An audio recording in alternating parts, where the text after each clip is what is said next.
Hello students, इस video में हम डिस्काउंट वाला टॉपिक करेंगे। कैश डिस्काउंट, ट्रेड डिस्काउंट के कंसेप्ट को समझेंगे और उनकी जर्नल एंट्रीज कैसे करते हैं उनको समझेंगे। तो एग्जाम्पल के थ्रू पहले समझते हैं। ये है चिंकी जी और ये है रामू जी। रामू जी का है चेयर्स का बिजनेस। चिंकी जी अपना ट्यूशन सेंटर स्टार्ट करना चाहती है। अब चिंकी जी को क्या चाहिए? चेयर्स चाहिए। तो चिंकी जी सोच रही हैं कि अभी फ़िलहाल के लिए 6 चेयर्स ले लेती हूँ। वो गई है रामू जी के पास। रामू जी को कहती है कि मुझे 6 चेयर्स खरीदनी है। रामू जी कहते हैं कि एक चेयर का प्रिंटेड प्राइस है 2000। अगर आप मुझसे 10 चेयर्स को खरीदते हो तो मैं आपको लिस्ट प्राइस पे, प्रिंटेड प्राइस पे 10% का डिस्काउंट दूंगा। रामू जी क्या कह रहे हैं कि अगर आप 6 की बजाय 10 चेयर्स खरीदते हो तो मैं आपको प्रिंटेड प्राइस पे 10% का डिस्काउंट दूंगा। चिंकी हो गई खुश। चिंकी ने सोचा कि अगर मैं 6 चेयर्स खरीदती हूँ तो रामू जी एमआरपी पे देने वाले हैं, प्रिंटेड प्राइस पे देने वाले हैं। अगर मैं 10 चेयर खरीदती हूँ तो मुझे 10% का डिस्काउंट मिलेगा और आज नहीं तो कल चेयर्स यूज़ हो ही जाएंगी। तो चिंकी जी कहती है रामू जी को कि मुझे 10 चेयर्स दे दो। क्लियर? अब 10 चेयर का लिस्ट प्राइस, प्रिंटेड प्राइस कितना बना? एक का है 2000, तो 10 का क्या बना? 20,000। क्लियर? अब रामू जी ने क्या कहा था कि प्रिंटेड प्राइस पे, 10 चेयर की प्रिंटेड प्राइस पे वो क्या देगा? 10% का डिस्काउंट। तो डिस्काउंट कितना बना? 2000 रुपीज। लिस्ट प्राइस कितना है? 20,000।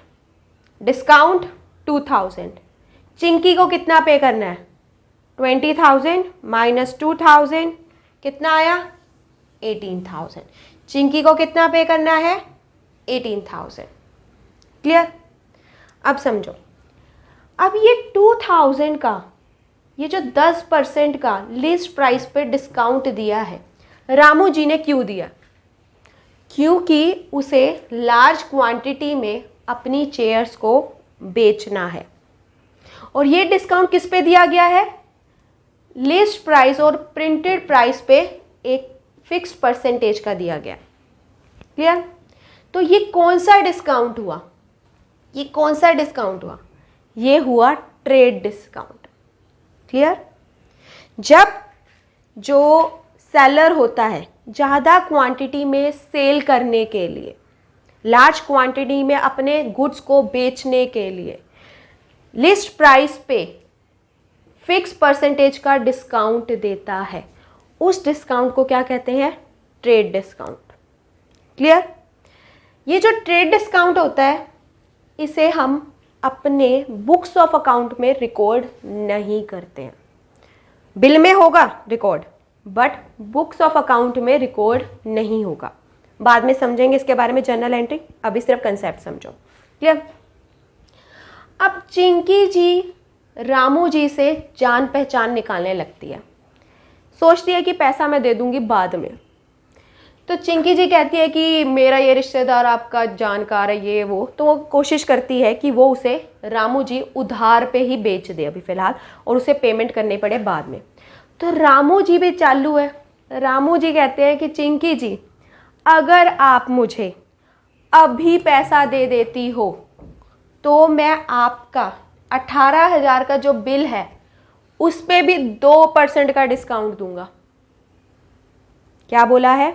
जितना आपका बिल बन रहा है उस पे भी अगर आप मुझे अभी पैसा देती हो, अभी पेमेंट करती हो, तो मैं आपको उस पे भी 2% का डिस्काउंट दूंगा। तो 2% का डिस्काउंट कितना हुआ? 18,000 का 2% 360। अब चिंकी जी सोच रही हैं कि अगर मैं अभी पेमेंट करूं तो मुझे 360 रुपये का और डिस्काउंट मिल रहा है। तो चिंकी जी भी खुश, कहती 360 रुपये और बच रहे हैं मेरे। तो रामू जी को कहती अभी मैं पेमेंट करूंगी। तो अब चिंकी को कितनी पेमेंट करनी है? 18,000 करनी थी, बट क्योंकि वो अभी पेमेंट कर रही है तो रामू जी ने क्या किया, 2% का और डिस्काउंट दे दिया। 360 माइनस हो जाएंगे। अब कितनी पेमेंट करनी है? 17,640, 17,640 रुपीज़ की पेमेंट करनी है चिंकी को। उसने कर दी। अब आप मुझे ये बताओ, ये जो डिस्काउंट है 360 का 2%, ये रामू जी ने क्यों दिया? ताकि चिंकी अभी के अभी पेमेंट कर दे, क्विक पेमेंट को एनकरेज करने के लिए। क्लियर? और ये जो कैश डिस्काउंट होता है इसे हम बुक्स ऑफ अकाउंट में रिकॉर्ड करते हैं। क्लियर? अब हम देखते हैं कि रामू जी अपने बुक्स ऑफ अकाउंट्स में चिंकी के साथ जो ट्रांजैक्शन हुई है उसको कैसे रिकॉर्ड करेंगे। क्लियर? सबसे पहली बात हमने क्या पढ़ा है, ट्रेड डिस्काउंट को हम एंट्री में रिकॉर्ड नहीं करते हैं। ट्रेड डिस्काउंट को रिकॉर्ड नहीं करते हैं, कैश डिस्काउंट को हम रिकॉर्ड करते हैं। क्लियर? एक चेयर का लिस्ट प्राइस कितना था? 2000। 10 चेयर्स का लिस्ट प्राइस कितना होगा? 20,000। लिस्ट प्राइस पे कितना डिस्काउंट दिया है रामू जी ने? 10% का। तो 20,000 का 10% कितना हुआ? 2,000। 20,000 माइनस 2,000 कितना आ गया? 18,000। अब देखो, ट्रेड डिस्काउंट को हम अपने बुक्स ऑफ अकाउंट्स में रिकॉर्ड नहीं करते हैं। ट्रेड डिस्काउंट और लिस्ट प्राइस का यूज सिर्फ सेल का वैल्यू निकालने के लिए किया जाता है, कैलकुलेशंस के लिए यूज किया जाता है। लिस्ट प्राइस को भी हम रिकॉर्ड नहीं करते हैं और ना ही ट्रेड डिस्काउंट को हम बुक्स में रिकॉर्ड करते हैं। क्लियर? तो कितने की सेल हुई है? 18,000 की। रामू जी ने कितने की सेल की है? 18,000 की। क्लियर? अब जितने की सेल की है उस पे उसने डिस्काउंट दिया है। अगर चिंकी इमीडिएट पेमेंट करती है तो इस पे डिस्काउंट दिया है, और इस पे जो डिस्काउंट दिया जाता है वो रिकॉर्ड करते हैं, मतलब कैश डिस्काउंट को रिकॉर्ड किया जाता है। क्लियर? तो कितना डिस्काउंट दिया था? 18,000 का 2%, कितना बना? 360।